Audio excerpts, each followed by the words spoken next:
Assalamualaikum warahmatullahi wabarakatuh. Alhamdulillahi rabbil alamin. Wabihi nasta'inu ala umuri dunya waddin. Wassalatu wassalamu ala ashrafil anbiya'i wal mursalin Sayyidina wa maulana Muhammadin wa ala alihi wa sahbihi wa man tabi'ahu bi isanin ila yaumiddin. Amma ba'd. Qala Allah Ta'ala fi kitabihil karim. A'udzu billahi minasyaitonir rajim. Bismillahirrahmanirrahim. Wa in kuntum fi raibin mimma nazzalna ala 'abdina fa'tu bi suratin min mithli wad'u syuhada'akum min dunillahi in kuntum shadiqin. Shadaqallahul aliyyil azim. Sahabat-sahabat Muslim yang dimuliakan Allah Subhanahu wa taala, puji syukur senantiasa kita panjatkan kehadirat Allah Subhanahu wa taala. Alhamdulillah pada malam hari ini kita semua masih dalam keadaan sehat walafiat, masih dalam lindungan Allah Subhanahu wa taala. Semoga nikmat yang Allah berikan ini kita dapat manfaatkan dengan sebaik-baiknya dalam rangka mencari keridhaan Allah Subhanahu wa taala. Salawat serta salam mari kita kirimkan ke hariban junjungan kita Nabi Allah tercinta, Nabi besar Muhammad sallallahu alaihi wasallam, Nabi panutan kita semua, suri teladan kita, uswatun hasanah dalam segala proses penghambaan dan peribadatan kepada Allah, dan beliau telah berjasa besar mengeluarkan umat manusia ini dari alam kegelapan ke alam yang terang benderang, dari alam jahiliyah kepada alam Islam. Mudah-mudahan kita semua ini beroleh syafaat dari beliau di yaumil mahsyar nanti. Amin ya rabbal alamin. Sahabat-sahabat muslim yang dimuliakan Allah Subhanahu wa taala, pada pertemuan kita kali ini di malam yang penuh berkah ini, di malam Jumat yang mulia, kita mengambil tema kajian yakni Ramadan dan tradisi khatam Quran. Sahabat-sahabat muslim yang dimuliakan Allah Subhanahu wa taala, Ramadan adalah bulan suci, bulan yang penuh dengan keagungan. Dan Ramadan juga disebut dengan syahrul Quran, bulannya Al-Quran. Karena di dalam bulan Ramadan, khususnya pada tanggal 17 Ramadan, diturunkan Al-Quran kepada Rasulullah SAW pertama kali. Secara berangsur-angsur di Gua Hira. Tentunya dengan turunnya Al-Quran kepada Rasulullah SAW menjadi rahmat bagi seru sekalian alam, karena turunnya Al-Quran menjadi penerang bagi kehidupan di alam semesta ini. Sahabat-sahabat muslim, Al-Quran diturunkan oleh Allah Subhanahu wa taala kepada Rasulullah Muhammad SAW secara berangsur-angsur selama 23 tahun. Itu mengalami proses yang berkepanjangan. Satu surat turun, kemudian ada ayat turun kepada Rasulullah SAW untuk menjadi petunjuk kepada umat Islam. Di dalam Al-Quran, Allah Subhanahu wa taala berfirman, khususnya di bulan Ramadan diturunkannya Al-Quran, disebutkan Bismillahirrahmanirrahim. Syahrul Ramadan alladzi unzila fihi al-Quran hudal lin-nasi wal bayinati minal huda wal furqan. Pada bulan Ramadan Allah menurunkan Al-Quran sebagai petunjuk dan sebagai penjelas dan sebagai pembeda antara yang hak dan yang batil. Al-Quran bertujuan untuk memberikan petunjuk kepada manusia, memberikan penjelasan kepada manusia dan membedakan antara yang hak dan yang batil. Bagaimana Al-Quran bisa menjadi petunjuk? Bagaimana Al-Quran bisa menjadi penjelas bagaimana Al-Quran itu bisa menjadi pembeda yang hak dan yang batil, tentunya Al-Quran harus dibaca, harus dimengerti, harus dipahami, dan insya Allah bisa diamalkan oleh orang yang membacanya. Oleh karena itu Al-Quran bukannya sekedar perhiasan di rumah, bukannya sekedar aksesori di rumah kita, akan tetapi kitab suci Al-Quran, mushaf Al-Quran itu harus dibaca oleh orang yang beriman agar dia mendapatkan petunjuk di dalam kehidupannya melalui Al-Quran. Membaca Al-Quran tentunya tidak hanya sekedar dibaca dari kemudian dibaca, tentunya harus secara sistematis dari bacaan awal sampai bacaan akhir. Artinya membaca Al-Quran itu harus khatam, mulai dari juz 1 sampai juz 30. Karena memang bagaimana kita bisa memahami Al-Quran secara keseluruhan kalau tidak kita menghatamkan Al-Quran. Banyak pesan yang bisa didapatkan di dalam Al-Quran dari ayat yang pertama sampai ayat yang terakhir. Banyak pesan-pesan kemanusiaan, pesan-pesan ketuhanan berkaitan dengan lingkungan, keluarga, pendidikan, dan lain-lain sebagainya, ibadah, muamalah, semua ada di dalam Al-Quran, dan itu menjadi petunjuk bagi orang-orang yang beriman. Sahabat-sahabat muslim yang dimuliakan Allah Subhanahu wa Ta'ala, mengkhatamkan Al-Quran adalah menjadi tradisi, khususnya di negeri kita ini, di daerah di Indonesia ini. Mengkhatamkan Al-Quran itu adalah sudah menjadi tradisi. Ada tradisi mengkhatamkan Al-Quran pada saat pesta perkawinan, ya. Ada tradisi mengkhatamkan Al-Quran pada saat pembaiatan, khususnya di Provinsi Gorontalo ada namanya membaiat anak. Membaiat anak itu menandakan dia sudah dewasa, sudah masuk pada usia balik, dan pada acara pembaiatan itu ada prosesi khatam Quran. Mukhatamu, ya, menghatamkan Al-Quran.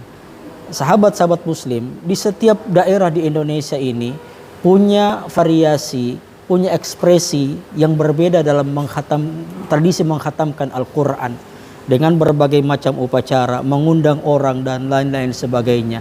Ini artinya penghargaan terhadap khatam Al-Quran itu adalah penghargaan yang luar biasa di tengah-tengah masyarakat.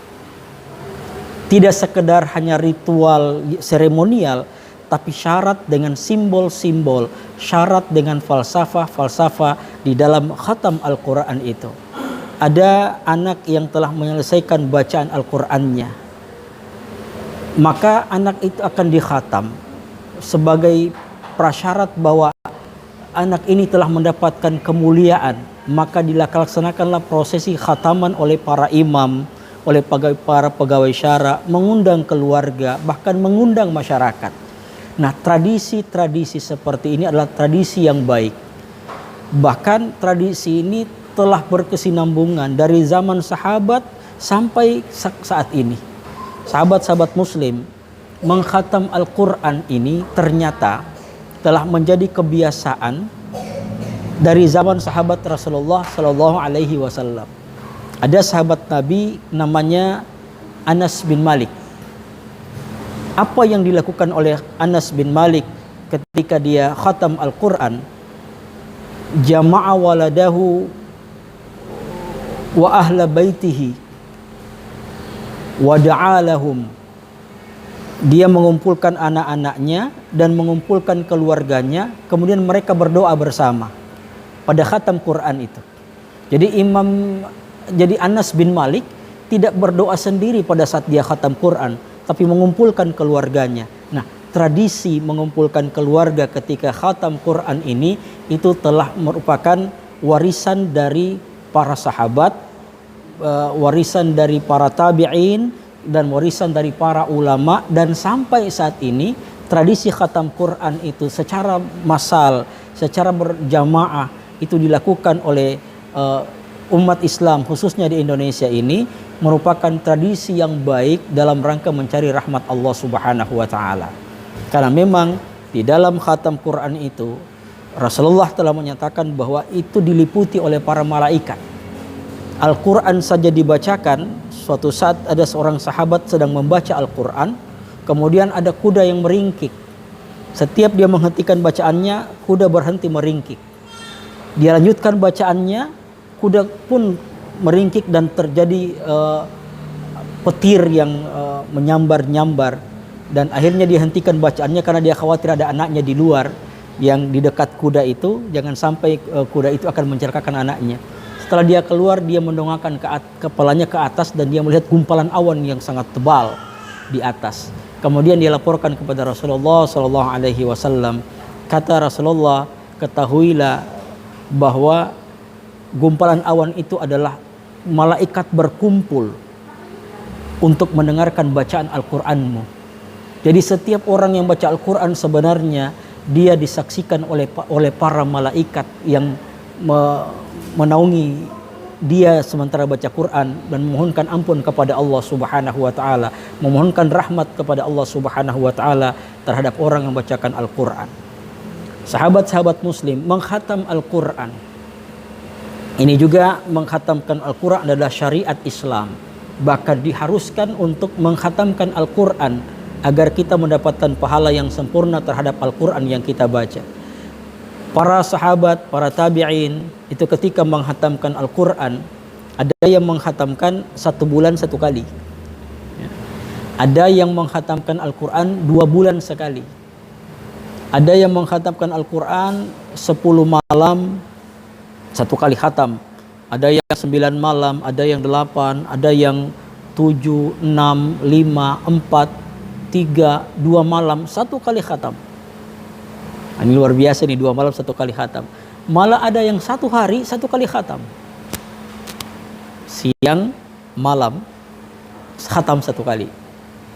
Itu belum luar biasa. Ada lagi yang 1 hari itu 2 kali khatam. Jadi berarti dia mengkhatamkan Al-Quran siang hari 1 kali khatam dan malam hari 1 kali khatam. Berarti 1 hari dia menghantamkan 2 kali Al-Quran. Ini agak sulit ya kita mempraktekkan di tengah-tengah kesibukan kita saat ini, apalagi banyak pekerjaan yang dilakukan baik sebagai petani, pedagang, nelayan, apalagi pegawai. Ini memang membutuhkan waktu untuk mengkhatamkan Al-Quran 1 hari itu 2 kali khatam. Ada lagi yang 1 hari 4 kali khatam. Berarti siang dia 2 kali khatam, malam juga 2 kali khatam. 4 kali khatam. Malah ada yang 8 kali khatam 1 hari. 4 kali pada siang hari, 4 kali pada malam hari. Ini sangat memang kalau kita mengkhatamkan Al-Quran ini dengan bacaan yang sederhana mungkin agak sulit. Mungkin ini dengan kecepatan, dengan sangat cepat karena mungkin sudah dihafal Al-Qurannya, sehingga dalam waktu kapanpun dia membaca Al-Quran itu, sehingga dia bisa menghatamkan Al-Quran 8 kali 1 hari. Siapa orangnya? Dalam sejarah disebutkan yang menghatamkan Al-Quran itu sebagaimana disebutkan dalam kitab Al-Azkar itu adalah Sayyid Jalil Ibnu Khatib As-Sufi. Namanya itu ulama Sayyid Al-Jalil Ibnu Khatib As-Sufi menghatamkan Al-Quran 8 kali 1 hari. Nah ini sulit. Meskipun dalam Islam itu Utsman bin Affan, bahkan ada dalam riwayat yang lain Amr bin Abdullah bin As hanya diberikan izin oleh Rasulullah menghatamkan Al-Quran 3 hari dalam 1 kali khatam. Ya. Bahkan Utsman bin Affan itu 6 hari. Kalau dia mulai membaca Al-Quran pada hari Jumat, maka dia akan menghatamkan pada hari Kamis. Atau dia memulai pada hari Kamis, dia akan menghatamkan pada hari Jumat. Jadi sekitar 6 hari atau 7 hari dia menghatamkan Al-Quran. Sahabat-sahabat muslim yang dimuliakan Allah Subhanahu wa taala, Imam Syafi'i itu disebutkan dalam kitab Syiarul Alami An-Nubala itu kana Syafi'i yakhtimul Qur'ana fi Ramadan sittina khatmatan. Imam Syafi'i mengkhatamkan Al-Quran di bulan Ramadan itu 60 kali khatam. Berarti beliau setiap hari itu menghatamkan, setiap hari dia satu hari 2 kali khatam, sehingga 30 hari beliau menghatamkan 60 kali Al-Quran. Itu Imam Syafi'i rahimahullahu ta'ala anhu. Sahabat-sahabat muslim yang dimuliakan Allah subhanahu wa ta'ala, betapa mulianya menghatamkan Al-Quran. Ini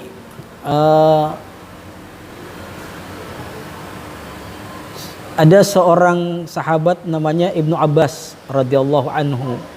Beliau selalu mencari orang, mengintip siapa saja yang menghatamkan Al-Quran.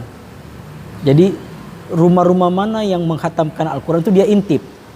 Kalau dia dapatkan ada orang yang menghatamkan Al-Quran, maka dia datang di situ untuk duduk sama-sama berdoa untuk khatam Al-Quran. Itu tradisi yang dilakukan oleh Abdullah bin Abbas atau Ibnu Abbas, mengintip orang yang menghatamkan Al-Quran. Sahabat-sahabat muslim yang dimuliakan Allah subhanahu wa ta'ala, betapa besar pahala menghatamkan Al-Quran, betapa besar pahala membaca Al-Quran. Disebutkan dalam hadis Rasulullah sallallahu alaihi wasallam, an Aisyah radhiyallahu anha qalat, qala Rasulullah sallallahu alaihi wasallam, al-mahirum bil Quran, orang yang mahir membaca Al-Quran, jadi lancar membaca Al-Quran, fasih membaca Al-Quran, baik tajwid maupun fasahahnya,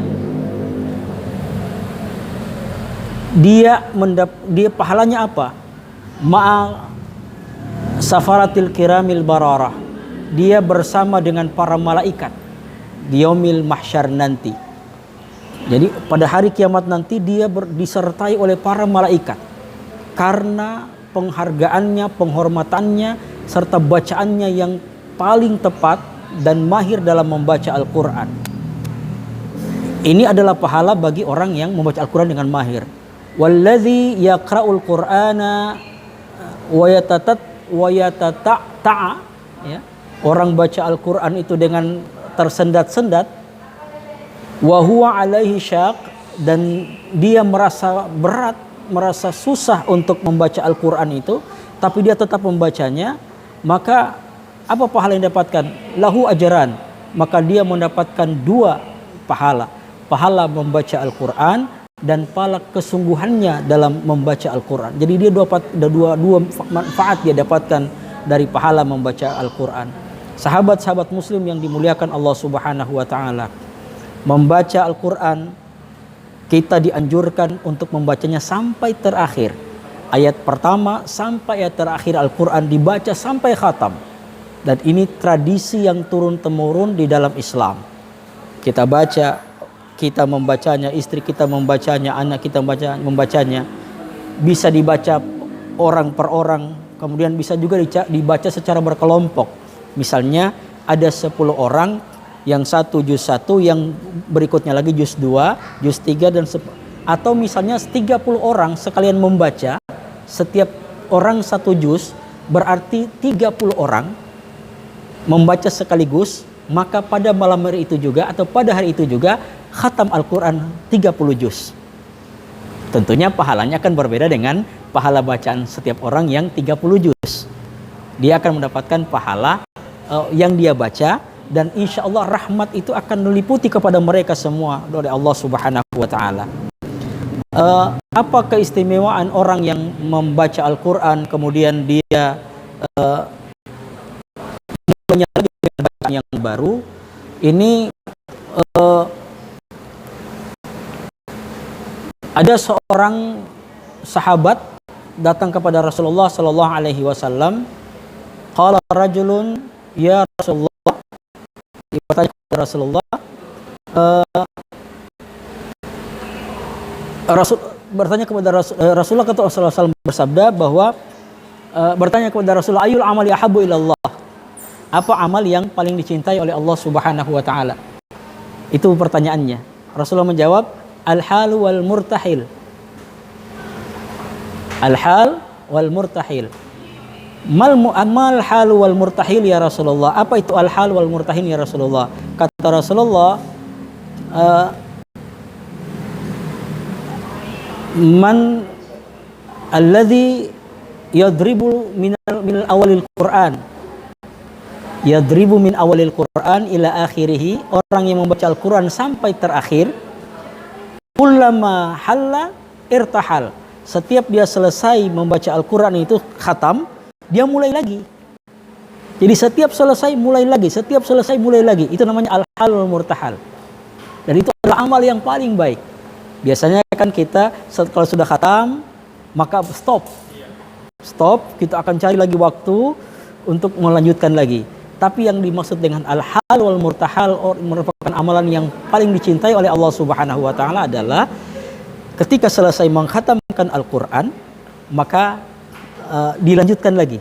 Jadi misalnya ada surah An-Nas, surat yang terakhir, Bismillahirrahmanirrahim. Qul a'udzu birabbin nas, malikin nas, ilahin nas, min syarril waswasil khannas, alladzi yuwaswisu fi sudurin nas minal jinnati wan nas. Shadaqallahul azim. Kemudian baca doa khatam Quran. Ya. Ada doa khatam Quran yang dibaca. Setelah doa khatam Quran dibaca, dimulai lagi. A'udzu billahi minasyaitonir rajim. Bismillahirrahmanirrahim. Alhamdulillahirabbil alamin. Ila akhir ayat.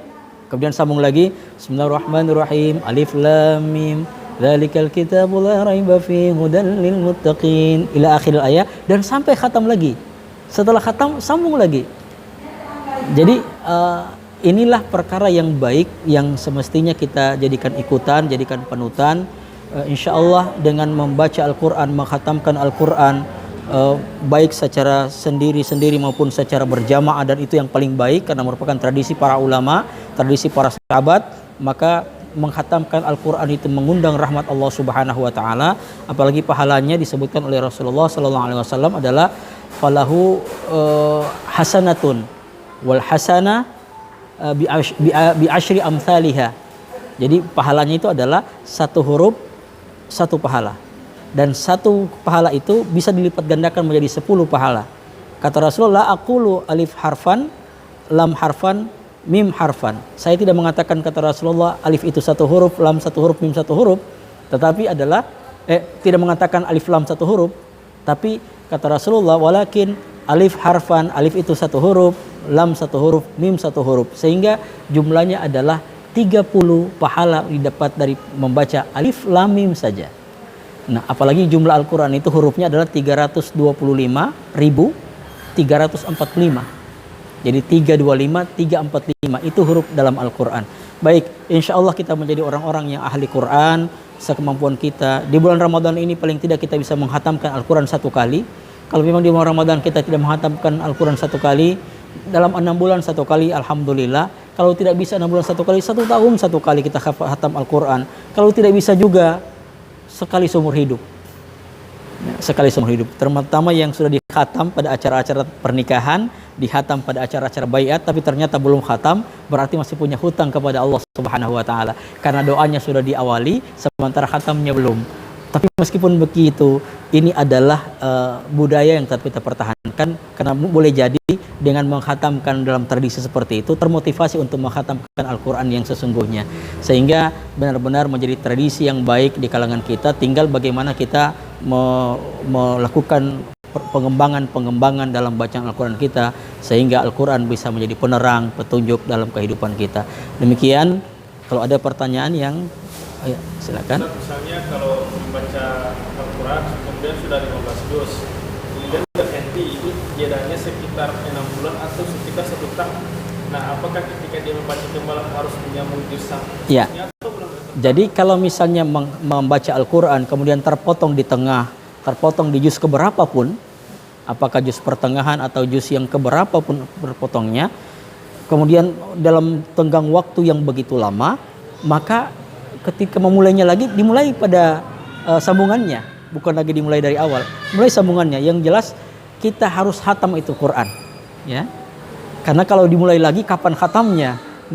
Apalagi karena kesibukan yang luar biasa, nggak pernah khatam, tidak akan pernah khatam. Oleh karena itu, kalau misalnya terhenti karena banyak urusan, maka tapi niat ini tetap ada.